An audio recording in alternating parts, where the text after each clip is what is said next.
ஆத்ம Prakash YouTube channel நேர்களுக்கு எனது அன்பான வணக்கம். ஒவ்வொரு தொகுப்புலையும் உங்களை வந்து சந்திப்பதில் ரொம்ப ரொம்ப மகிழ்ச்சியாக இருக்குது. கண்டிப்பாக இந்த வீடியோ உங்களுக்கு ஒரு புதுசாகவும் விழிப்புணர்வாகவும் அதிசயமாகவும் இந்த வீடியோ உங்களுக்கு கண்டிப்பாக தெரியும். நிறைய நேரங்களில் நிறைய தொகுப்புகளை என்னுடைய வாழ்க்கையில் நடந்த நிறைய அனுபவங்களை சொல்லணும்னு சொல்லக்கூடிய நேரங்கள் வரும்போது எல்லாமே எனக்கு பக்கத்துணையாக இருந்து என்னை வழிநடத்தி கொண்டிருக்கக்கூடிய அற்புத மகான் கதிரேசன் ஐயா அவர்களுக்கு இந்த நேரத்தில் நான் நன்றி சொல்லிக்கிறேன். ஞாயிற்றுக்கிழமை இன்றைக்கி இந்த வீடியோ தொகுப்பை ராகு காலம் முடியும் போது பேசுகிறேன்.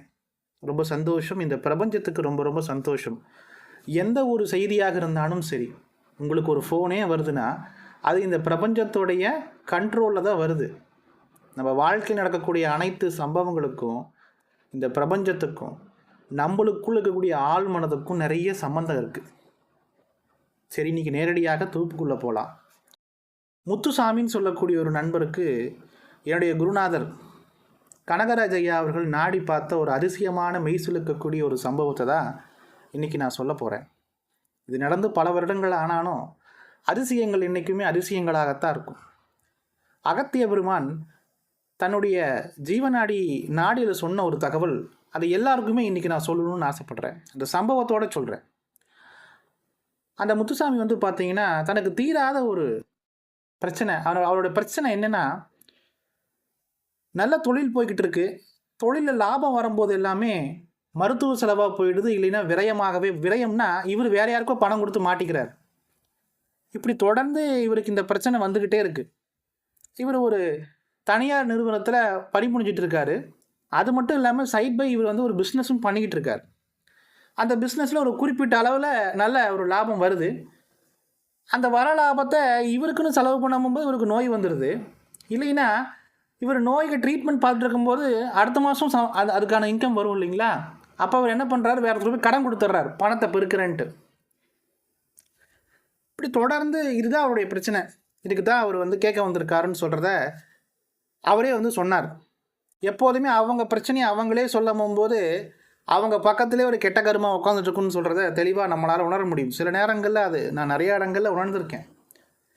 இதுக்கு அகஸ்தியர் என்ன சொல்ல போகிறாரு, நீ குருநாதர் கனகராஜ் ஐயா என்ன சொல்ல போகிறாருன்னு சொல்லக்கூடிய அந்த ஒரு வியப்பிலையும் ஆனந்தத்துலேயும் உட்காந்துக்கிட்டே இருந்தேன். அப்போ ஒரு தேங்காய் ஒன்று வாங்கிட்டு வர சொன்னார். அவரும் போய் கடைக்கு போய் ஒரு தேங்காய் ஒன்று வாங்கிட்டு வந்தார். தேங்காய் வாங்கிட்டு வந்தோடனே இந்த தேங்காவை நீ கொண்டு போய் தலைமாட்டுக்கடியில் வச்சு படுத்துக்கப்பா அப்படின்ட்டு இருக்கார். ஒன்றுமே சொல்லலைங்க, ஒன்றுமே சொல்லலை. என்ன ஒன்றுமே சொல்லலையே, என்ன காரணம் அப்படின்னு எனக்கு ஒரு ஆச்சரியம். அவருக்கு எழுந்திரிச்சு கிளம்பி போயிட்டாருங்க. நானும் ஐயாட்ட கேட்குறேன், என்னங்க ஐயான்னு. நீ ஒரு 2-3 நாள் உனக்கு தெரியும், உனக்கே தெரியும் அப்படின்னாரு. சரி, ஓகே, ஏதோ ஒரு காரணம் குரு சொன்னால் அதுக்கு வேற வார்த்தையே கிடையாது. இந்த பிரபஞ்சம் இயக்கிக்கிட்டே இருக்குது. அகஸ்தியரையே ஏதோ ஒரு விஷயம் சொல்ல வராரு. குருநாதரும் அது அவருக்கு நல்லா தெரியும். அவருடைய அறிவை தெரிஞ்சுக்கிற அளவுக்கு நான் இனி வளரணும்னு சொல்லக்கூடிய விஷயம் இன்றைக்கி வரைக்கும் எனக்கு அது என் மனதுக்குள்ளே இருக்குது. நானும் அதை விட்டுட்டேன். ஒரு 2-3 நாள் கழித்து மறுபடியும் வந்தார். அவர் வந்த உடனே சொன்ன ஒரு விஷயம், நீங்கள் கொடுத்த தேங்காவை நான் வீட்டுக்கு கொண்டு போகவே இல்லை, அந்த தேங்காய் தொலைஞ்சிருச்சு. எப்படி தொலைஞ்சிச்சுன்னு இப்போ வரைக்கும் தெரியல. எப்படி தொலைஞ்சிச்சுன்னு இன்னைக்கு வரைக்கும் எனக்கு தெரியல. இங்கேருந்து நான் போகும்போது தேங்காய் எடுத்துகிட்டு போனேன், என் பையில் வச்சேன். 2 வீலர் தான் போனேன், வீட்டுக்கு போய் பார்த்தா தேங்காய் இல்லை.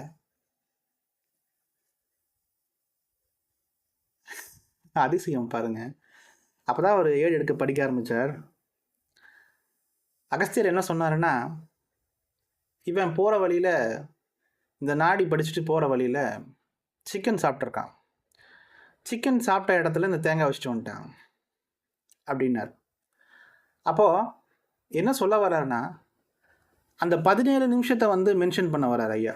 அந்த 17 நிமிஷம் இப்போ நம்ம ஒன்றும் இல்லை, நம்ம டைம் போயிட்டுருக்கு இல்லைங்களா, அதில் கரெக்டாக அந்த 17 நிமிஷம் இருக்குது இல்லைங்களா, அந்த 17 நிமிஷத்தில் நம்மளுக்கு நேரம் சரியில்லாத காலகட்டமாக இருந்தாலும் சரி, நல்ல நேரமாக இருந்தாலும் சரி, இந்த 17 நிமிஷம் வரும்போது எல்லாமே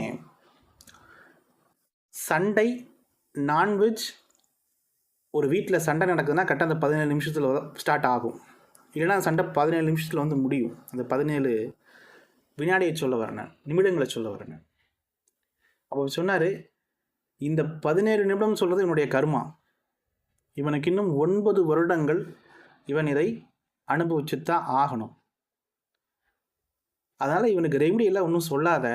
இவன் முற்பிறவியில் தேங்காயை பக்தர்களுக்கு கொடுக்க மறுத்தவன் அப்படின்னு தெளிவாக சொல்கிறார். எப்படி ஒரு அதிசயமான ஒரு விஷயம் பாருங்கள். அகஸ்திய பெருமான் சொல்லக்கூடிய விஷயங்கள் நம்மளுடைய வாழ்க்கையில் எப்படியெல்லாம் வருது. ஓகே, இந்த ஒரு சம்பவம் சின்ன சம்பவமாக இருந்தாலும் என்னோடய வாழ்க்கையில் அந்த ஒவ்வொரு நிமிஷம் அந்த 17 நிமிஷம் வரும்போதெல்லாம் இந்த சம்பவங்கள் ரிப்பீட்டாக நடக்குங்க. இப்போ நான் டிவி பார்த்துட்ருக்கோன்னு வச்சுக்கோங்களேன்.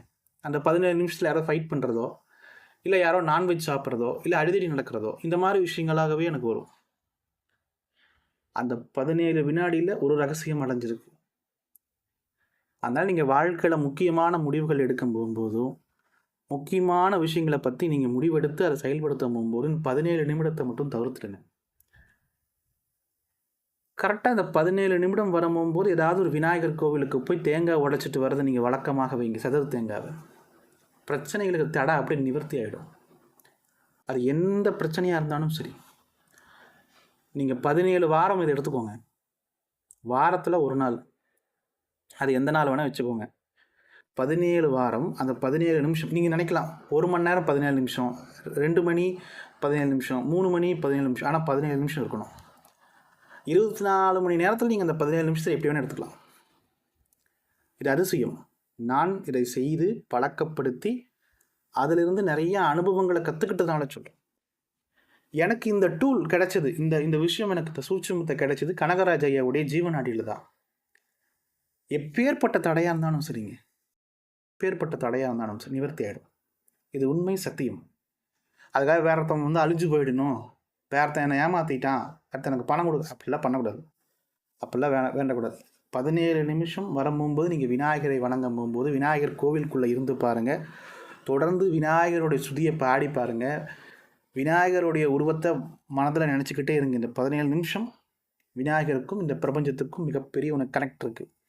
இது அகத்திய பெருமான் ஜீவநாடியில் சொன்ன அற்புதமான ஒரு தகவல். பொதுவாக இந்த மாதிரி தகவல்களை உங்களுக்கு அதிகமாக கொடுக்கணும்னு விருப்பப்படுறேன். ஏன்னா சில நேரங்களில் சில முடிவுகள் நம்ம எடுக்கும் போகும்போது அது தவறாக போகிறதுக்கு எல்லாமே கால நேர சுழல்கள்.